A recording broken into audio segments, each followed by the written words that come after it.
I remember when I announced for president in December of 1974, there was a major headline on the editorial page of the Atlanta Constitution that said Jimmy Carter is running for what? And the what was about this big.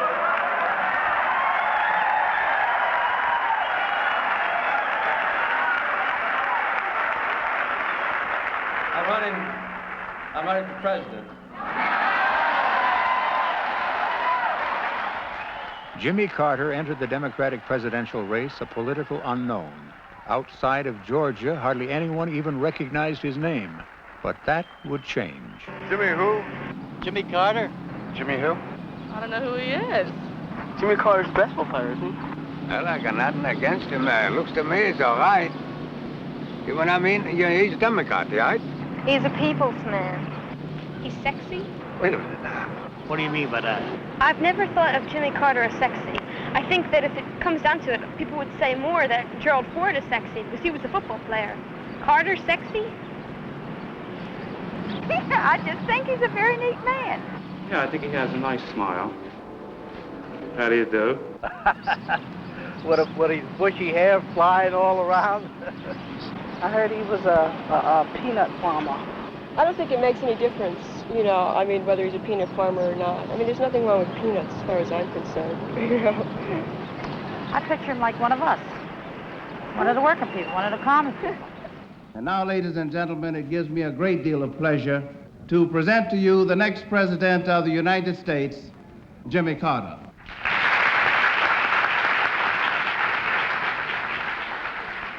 Sometimes introductions are hard to follow. I remember about 5 years ago when I was running for governor, and the young man who introduced me had done a great deal of work on my background, and he got up and said, we have with us tonight, at that time, Senator Jimmy Carter from Plains, Georgia.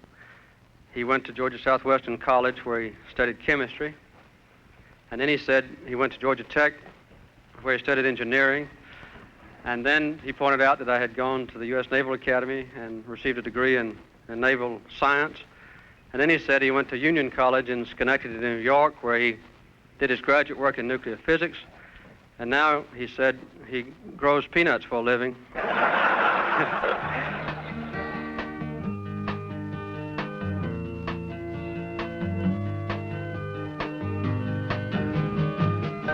Jimmy Carter's roots go deep into the dark red soil of southwest Georgia. He was born near the small farming town of Plains, but like many young people, decided against continuing the family tradition. Eventually, he ended a promising career as a naval officer to return to the land, resuming the work of his parents and their parents before them. My children will be the sixth generation on the same land. And although I've had a good chance to get an education as an engineer and a scientist, nobody in my family before my generation ever had a chance to finish high school. We've always worked for a living. We know what it means to work. The determination, the self-discipline, the pure exertion that helped Jimmy Carter build a successful farming business would also see him through a punishing campaign, a campaign that was marked in the beginning by loneliness.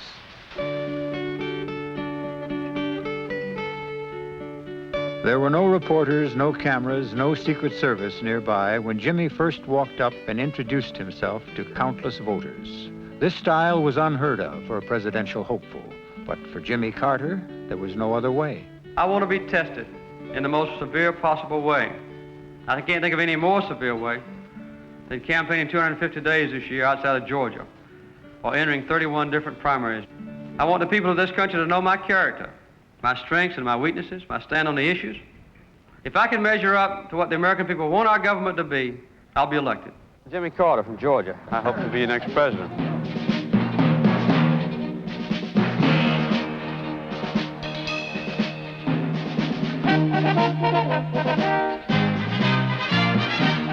And so he traveled to the towns, the cities, to the meeting halls and factories, the supermarkets and sidewalks, talking to as many people as he could meet in as many states as he could visit. Gradually, he began to close the gap between Jimmy Carter unknown and Jimmy Carter, a candidate to be considered.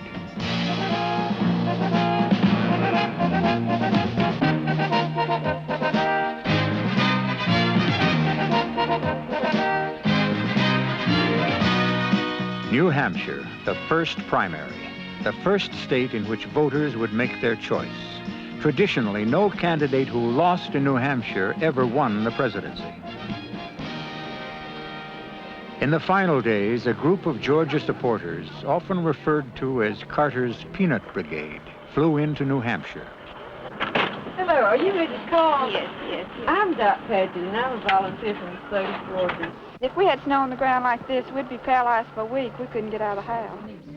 Her schedule was grueling, almost as tough as her husband's. Yet through it all, Rosalind remained an earnest and gracious campaigner. People ask me every day, how can you stand for your husband to be in politics and everybody know everything you do? And I just tell them that we were born and raised and still live in Plains, Georgia. It has a population of 683, and everybody has always known everything I did. And Jim has never had any hint of scandal in his personal or his public life. I really believe he can restore that honesty, integrity, openness, confidence in government that we so sorely need in our country today.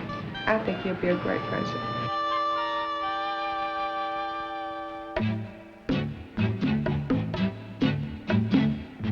The last vote was cast and the polls were closed. As darkness fell over New England, candidates met once again with their supporters and anxiously waited for the first returns of the primary season. Jimmy Carter took a long lead tonight in the race for the Democratic presidential nomination. He won the New Hampshire primary handily. CBS News. When the official results were announced, Jimmy Carter had won 30% of the total popular vote. The New Hampshire results show that in New England, being from the South was not the handicap that many people thought it would be. Thank you very much for coming by. I've enjoyed it. Other victory celebrations would follow, but few would be as gratifying to the dark horse candidate from Georgia. We'll meet him. I remember when we couldn't find a microphone. The primaries came in rapid succession, like firecrackers on the 4th of July.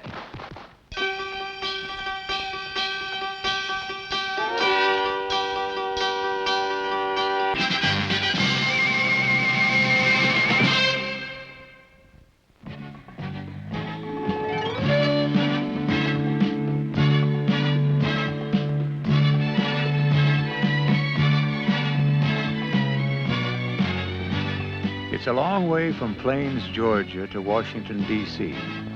The strength of a person can be measured by the path he takes to travel there. For Jimmy Carter, that road was one of hard work and determination. It's the same road that has been traveled for more than 200 years in this country by people who could see in hardships freedom and in obstacles opportunity. Those men and women literally built this nation from the land, nurturing a dream with dedication and the sweat of their brow. The seasons have turned into centuries now, but the traditions they planted will continue to grow. We can all see a greater nation.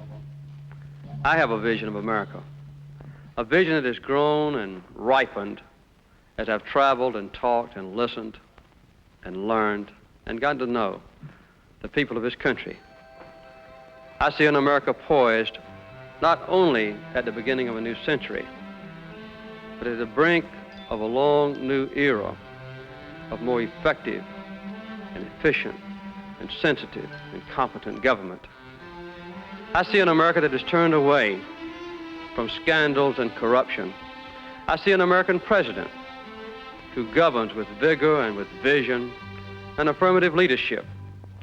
A president who is not isolated from our people, but a president who feels your pain and who shares your dreams. I see an America on the move again, united, its wounds healed, an America entering its 3rd century with confidence and competence and compassion, an America that lives up to the majesty of its Constitution and the simple decency of its people. This is my vision of America. I hope you share it, and I hope you will help me fight for it.